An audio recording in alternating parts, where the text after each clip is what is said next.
Hello everyone, welcome to success with Rai Academy. आज है 29 अप्रैल 2022। 29 अप्रैल 2022 के दैनिक जागरण के राष्ट्रीय संस्करण को आज के इस वीडियो में हम डिस्कस करेंगे। तो चलिए वीडियो को स्टार्ट करते हैं। सबसे पहली हेडिंग हम ले रहे हैं, विमान लैंडिंग तकनीक में भारत की नई उड़ान। तो विमान लैंडिंग के मामले में भारत ने नई उड़ान भरी है। गुरुवार को एयरपोर्ट अथॉरिटी ऑफ इंडिया ने इसरो के सहयोग से विमान लैंडिंग की नई तकनीक का सफल परीक्षण किया है। इंडिगो एयरलाइन के विमान ने राजस्थान के किशनगढ़ स्थित हवाई अड्डे पर गगन आधारित लोकलाइजर परफॉर्मेंस विद वर्टिकल गाइडेंस तकनीक के माध्यम से विमान लैंड कराया। अमेरिका, यूरोप और जापान के बाद भारत चौथा देश है जिसने यह तकनीक विकसित की है। दूरस्थ क्षेत्रों में स्थित छोटे हवाई अड्डों पर खराब मौसम में विमान की लैंडिंग कराना सबसे चुनौतीपूर्ण कार्य होता है। यही कारण है कि अक्सर मौसम थोड़ा सा भी खराब होता है तो उड़ानें रोक दी जाती हैं या उसे डाइवर्ट कर दिया जाता है। गगन आधारित LPV तकनीक के प्रयोग से यह समस्या दूर होगी और विमानों की लैंडिंग सुरक्षित होगी। अब ये तकनीक कैसे कार्य करती है या ये तकनीक क्या है? देखिए, अभी ILS के माध्यम से विमान में पायलट को रनवे की स्थिति का पता चलता है। दृश्यता कम होने पर ILS के जरिए पायलट रनवे की स्थिति की विस्तृत जानकारी पाता है और उसके हिसाब से लैंडिंग का फैसला करता है। इसमें रनवे से विमान की ऊंचाई, आखिरी छोर से उसकी दूरी, उतरने के लिए जरूरी कोण आदि की जानकारी मिलती है। ILS नहीं होने की स्थिति में खराब मौसम में लैंडिंग के दौरान आपात स्थिति में पायलट को अपने अनुभव के आधार पर ही फैसला लेना पड़ता है। जरा सी चूक हादसे का कारण बन जाती है। नए LPV में विमान में पायलट को सैटेलाइट के माध्यम से यह सब जानकारी मिल जाएगी। इससे विमान की लैंडिंग सुरक्षित होगी। नेक्स्ट न्यूज पर आते हैं। पूर्वोत्तर में अफस्पा की पूरी तरह हटाने का प्रयास जारी। प्रधानमंत्री नरेंद्र मोदी ने गुरुवार को कहा कि पूर्वोत्तर क्षेत्रों से सशस्त्र बल विशेष शक्तियां अधिनियम को पूरी तरह से हटाने के प्रयास किए जा रहे हैं। क्षेत्र के बाकी हिस्सों में स्थायी शांति के प्रयास गंभीरता के साथ लगातार जारी हैं। प्रधानमंत्री ने कार्बी आंगलोंग जिले के शांति, एकता और विकास रैली को संबोधित करते हुए कहा, गत 8 वर्षों में कानून व्यवस्था की स्थिति में सुधार होने के बाद क्षेत्र के विभिन्न हिस्सों से अफस्पा हटाया जा सकता है। क्षेत्र में हिंसा में 75% तक की कमी आई है। सबसे पहले अफस्पा को त्रिपुरा फिर मेघालय से हटाया गया था। असम की पूर्ववर्ती सरकारों ने गत 3 दशकों में बार बार इसे बढ़ाया क्योंकि कानून व्यवस्था की स्थिति में सुधार नहीं हुआ था। उन्होंने कहा कि अफस्पा को असम के अधिकांश हिस्सों से हटाया जा चुका है, बाकी हिस्सों से भी हटाने की कोशिश की जा रही है। यह अधिनियम नागालैंड और मणिपुर के कुछ क्षेत्रों में ही लागू है।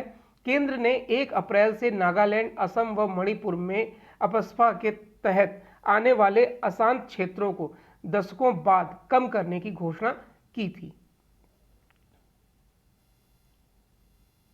नेक्स्ट न्यूज है, त्वरित युद्धों के लिए हमें तैयार रहना होगा।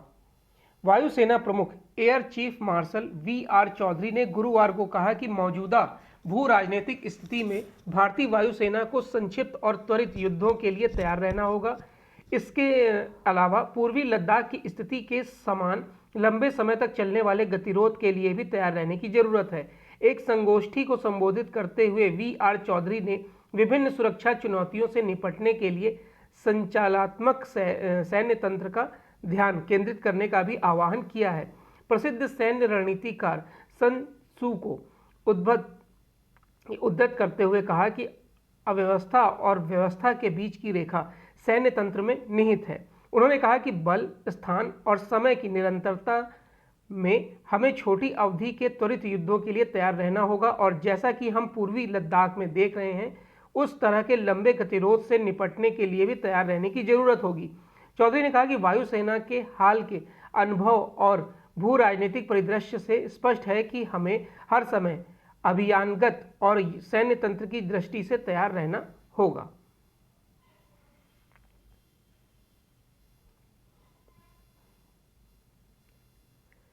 नेक्स्ट न्यूज है, शेख हसीना ने भारत को चटगांव पोर्ट के इस्तेमाल का प्रस्ताव दिया।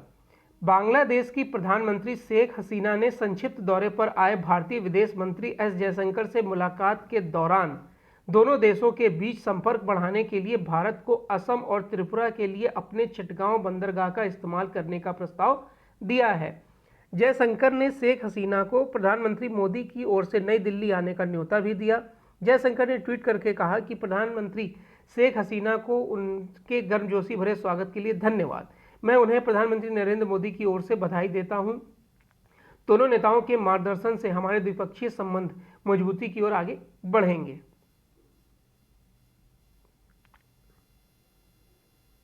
दिल्ली की सेवाओं के मामले में केंद्र की मांग पर फैसला सुरक्षित।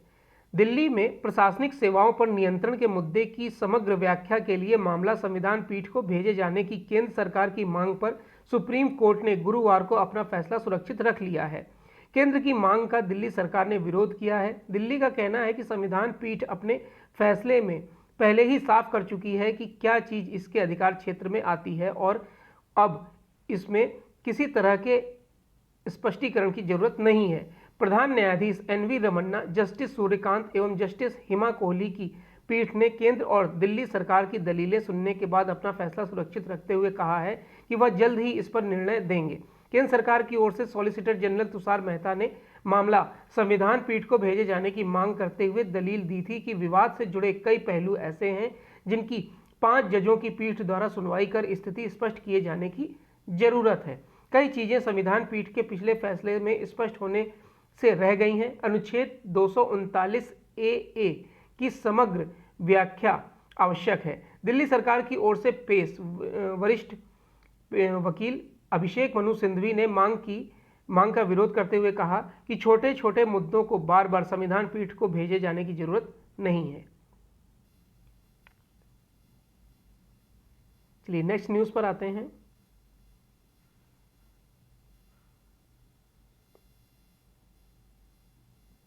राजनाथ बोले, रूस यूक्रेन युद्ध ने सिखाया हथियारों में आत्मनिर्भरता बेहद जरूरी।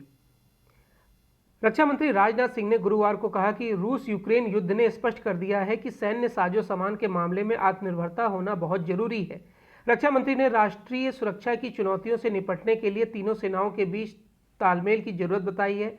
नौसेना के कमांडरों के सम्मेलन में राजनाथ ने कहा कि अभियानों में संयुक्त रूप से काम करना भविष्य में किसी युद्ध के दौरान अहम होगा। सैन्य कमानों का पुनर्गठन और थिएटर कमानों की स्थापना भी जरूरी है। उन्होंने कहा कि मुझे पता है कि समुद्री थिएटर कमान पर अध्ययन को लेकर काफी प्रगति हुई है। प्रत्येक थिएटर कमान में सेना, नौसेना और वायुसेना की इकाइयां होंगी। ये सभी किसी विशेष क्षेत्र में सुरक्षा चुनौतियों से निपटने के लिए एक अभियान कमांडर के नेतृत्व में एक इकाई के रूप में कार्य करेंगी। भारत में सभी समुदायों के संवैधानिक अधिकार सुरक्षित। अल्पसंख्यक मामलों के केंद्रीय मंत्री मुख्तार अब्बास नकवी ने दौरे पर आए यूरोपीय संघ के एक प्रतिनिधिमंडल से कहा है कि भारत में सभी समुदायों के धार्मिक स्वतंत्रता के संवैधानिक अधिकार पूरी तरह से सुरक्षित हैं। 6 सदस्यीय इस प्रतिनिधिमंडल में ईयू मानवाधिकार के विशेष प्रतिनिधि इयोम गिलमोर और भारत में ईयू के राजदूत उगो आस्टुटो भी शामिल थे। अल्पसंख्यक मामलों के मंत्रालय के सूत्रों ने बताया कि नकवी ने प्रतिनिधिमंडल से कहा है कि भारत में हर वर्ग के संवैधानिक एवं धार्मिक अधिकार पूरी तरह से सुरक्षित हैं, लेकिन किसी को भी जबरन एवं फर्जी तरीके से धर्मांतरण का अधिकार नहीं है। नकवी ने कहा कि कुछ लोग प्रधानमंत्री मोदी के खिलाफ एजेंडा चलाते हैं और इस्लामोफोबिया का भूत खड़ा करते हैं, लेकिन ये लोग 2014 से भेदभाव की एक भी घटना नहीं बता पाते हैं।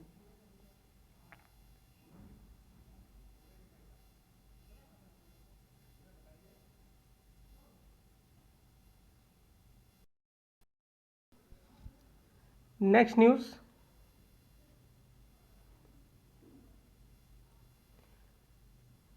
लोगों को सर्वश्रेष्ठ इलाज मुहैया कराने के लिए स्वास्थ्य ढांचा मजबूत करेंगे, ये स्टेटमेंट दिया है मोदी जी ने। प्रधानमंत्री नरेंद्र मोदी ने गुरुवार को कहा कि बीमार लोग, खासकर कैंसर रोगियों को सर्वश्रेष्ठ और सस्ता इलाज मुहैया कराने के लिए सरकार स्वास्थ्य ढांचे को मजबूत करने के लिए प्रतिबद्ध है। असम में 7 कैंसर देखभाल केंद्रों का उद्घाटन और 7 अन्य की आधारशिला रखने के बाद प्रधानमंत्री एक रैली को संबोधित कर रहे थे। उन्होंने कहा कि वह नहीं चाहते कि कोई बीमार पड़े, लेकिन पड़ भी जाए तो हमने उनके लिए अस्पताल बनाए हैं ताकि उन्हें बिना किसी आर्थिक बोझ के सर्वश्रेष्ठ इलाज मिल सके। एक समय था जब 7 साल में एक अस्पताल का निर्माण बड़ी उपलब्धि से होता था, लेकिन अब समय बदल गया है। 7 कैंसर अस्पतालों का एक ही दिन उद्घाटन किया गया है, जबकि 3 अन्य अगले कुछ महीने में तैयार हो जाएंगे। प्रधानमंत्री ने कहा है कि इस बीमारी से सबसे ज़्यादा गरीब और मध्यम वर्ग के लोग प्रभावित हैं।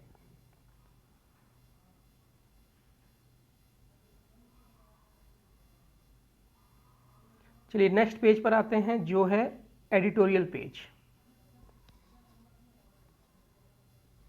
देखिए एडिटोरियल पेज में पहला आर्टिकल है कि भारत की आवाज़ सुनने को उत्सुक दुनिया।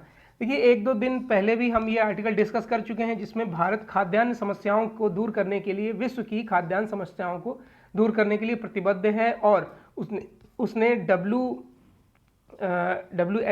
WTO सबसे आग्रह भी किया था कि अगर उनकी तरफ से ऐसा कोई प्रस्ताव आता है तो भारत उस पर विचार करेगा और पूरे विश्व की खाद्यान्न समस्या के लिए खड़ा रहेगा, यानी कि किस तरीके से उसे दूर किया जाए इस पर विचार रखेगा। तो इसी बात को यहाँ पर कोट किया गया है, इस आर्टिकल में बताया गया है।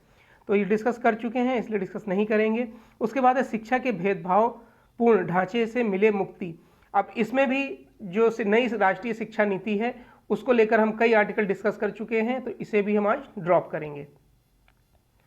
नेक्स्ट है बिजनेस पेज। बिजनेस पेज है पेट्रो उत्पाद है कमाई का बड़ा जरिया। पेट्रोलियम उत्पादों पर लगाए जाने वाले कर को लेकर देश में राजनीतिक माहौल बेहद गर्म हो चुका है। प्रधानमंत्री नरेंद्र मोदी ने विपक्षी पार्टियों को राज्य सरकारों को वैट नहीं घटाने पर जिस तरह से निशाने पर लिया है, उनका इन राज्य सरकारों से गहरा प्रतिरोध किया है। हालांकि इन राजनीतिक विवाद के बीच हकीकत यह है कि केंद्र सरकार को या किसी भी पार्टी की राज्य सरकारें, वे हमेशा से पेट्रोलियम उत्पादों को अपना खजाना भरने का माध्यम मानती रही हैं। केंद्र और राज्यों की इसी आदत के चलते कोरोना काल में जब अंतर्राष्ट्रीय बाजार में कच्चा तेल $30 प्रति बैरल था, तब भी आम जनता को पेट्रोल और डीजल की कीमत में राहत नहीं मिली। कच्चा तेल $100 के ऊपर चल रहा है तो जनता को ज़्यादा कीमत अदा करनी पड़ रही है। केंद्र सरकार पेट्रोलियम सेक्टर पर 9 तरह के टैक्स लगाती है। पेट्रोल पर ₹1.5 प्रति लीटर की बेसिक एक्साइज ड्यूटी लगाई जाती है और ₹11 प्रति लीटर की दर से विशेष अतिरिक्त एक्साइज ड्यूटी लगाई जाती है। इसके बाद ₹15.5 प्रति लीटर की दर से कृषि शुल्क और रोड और इंफ्रास्ट्रक्चर सेस वसूला जाता है। खास बात है कि केंद्र सिर्फ उत्पाद शुल्क के मद में वसूले गए शुल्क का ही 42% राज्यों को देता है। सेस के तौर पर लिए गए शुल्क में राज्यों को हिस्सा नहीं दिया जाता है। डीजल पर उत्पाद शुल्क की कुल दर 9.80 यानी कि ₹9.80 प्रति लीटर और अधिभार के तौर पर ₹12 प्रति लीटर वसूला जा रहा है। अब आप समझ लीजिए कि जो आप पेट्रोल भरवाते हैं गाड़ियों में, उस पर कितने तरीके के टैक्स लगाए जाते हैं। अगर इसे कम करके केंद्र सरकार ही अगर सिर्फ एक टैक्स कर दे तो उसमें बहुत रियायत मिल जाएगी। नेक्स्ट न्यूज़ है 5G तकनीक में आत्मनिर्भर बना देश। टेलीकॉम की दुनिया में एक कदम आगे बढ़ते हुए भारत अब 4G और 5G तकनीक में आत्मनिर्भर बन गया है। जल्द ही देश भर में भारतीय तकनीक से बनी 4G सेवाओं की शुरुआत BSNL करने जा रहा है। इसके साथ ही भारत दुनिया में उन चुनिंदा देशों में शामिल हो गया है कि उनके पास अपनी 4G और 5G सेवा की तकनीक है। अभी चीन, दक्षिण कोरिया व अमेरिका जैसे चुने हुए देशों के पास ही 5G तकनीक है। 4G तकनीक की सेवा की तकनीक टेलीकॉम मंत्रालय के अधीनस्थ काम करने वाली agency centre for development of telematics यानी कि CDOT ने विकसित की है। 5G तकनीक का विकास देश की 11 संस्थाओं ने मिलकर किया है और इनमें देश के 8 IIT शामिल हैं।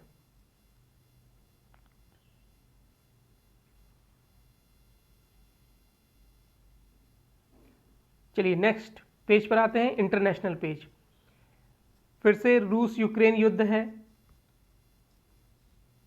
उसके बाद है अगले महीने क्वाड सम्मेलन में मिलेंगे मोदी और बाइडेन। अमेरिका के राष्ट्रपति जो बाइडेन 20 से 24 मई के बीच दक्षिण कोरिया व जापान की यात्रा करेंगे। टोक्यो में वे क्वाड शिखर सम्मेलन में हिस्सा लेंगे। इस दौरान वे प्रधानमंत्री नरेंद्र मोदी से भी मुलाकात करेंगे। व्हाइट हाउस की प्रेस सचिव जेन साकी ने कहा कि राष्ट्रपति की यह यात्रा स्वतंत्र एवं मुक्त हिंद प्रशांत के लिए बाइडेन प्रशासन की प्रतिबद्धता को और प्रगाढ़ करेगी। बाइडेन दक्षिण कोरिया के राष्ट्रपति यू सू यूओल और जापान के प्रधानमंत्री किशिदा फुमियो के साथ द्विपक्षीय बैठक करेंगे। साकी ने कहा कि ये नेता हमारे अहम सुरक्षा संबंधों को गहरा करने, आर्थिक संबंधों को बढ़ाने व निकट सहयोग को विस्तार देने के अवसर पर चर्चा करेंगे। तो ये आज का 29 अप्रैल 2022 का दैनिक जागरण का राष्ट्रीय संस्करण था। आई होप आपको ये वीडियो अच्छा लगा होगा। अगर वीडियो अच्छा लगा हो तो लाइक और शेयर कर दीजिएगा। वीडियो देखने के लिए धन्यवाद।